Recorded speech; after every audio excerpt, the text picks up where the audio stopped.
రాహుల్ గాంధీ పాదయాత్రలో తెలంగాణ నుండి మొదటి నుండి చివరి వరకు 10 మంది నడిచారని టీపీసీసీ ఉపాధ్యక్షులు మల్లు రవి అన్నారు.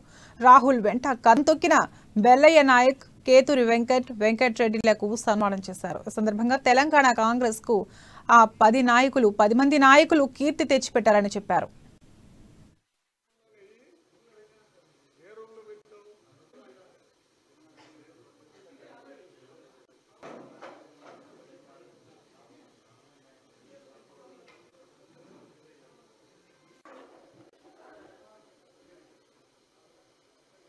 ముఖ్యంగా తెలంగాణ కాంగ్రెస్ పార్టీ వారికి ధన్యవాదాలు, కృతజ్ఞతలు తెలియజేయాలని చెప్పడం జరిగింది. అందులో భాగంగానే మీడియా ఇన్ఛార్జి వైస్ ప్రెసిడెంట్ మన చామల కిరణ్ కుమార్ రెడ్డి గారు, మరి వైస్ ప్రెసిడెంట్ గా మేము మన రేవంత్ రెడ్డి గారు, నీలిమ గారు పిసిసి జనరల్ సెక్రటరీ గారు, చరణ్ యాదవ్ గారు పిసిసి జనరల్ సెక్రటరీ గారు, అదే రకంగా సాయి గారు చైర్మన్ ఫిషర్మెన్ కాంగ్రెస్ కమిటీ, అదే వచ్చిన గారు జనరల్ సెక్రటరీ గారు, మరి అందరము ఈ రోజు రేవంత్ రెడ్డి గారు ఇచ్చిన డైరెక్షన్ ప్రకారం ఈ సన్మాన కార్యక్రమం చేశాం. మరి ఇది ఒక రకంగా భారతదేశంలో ఏఐసిసి కాంగ్రెస్ కి రాహుల్ గాంధీ గారికి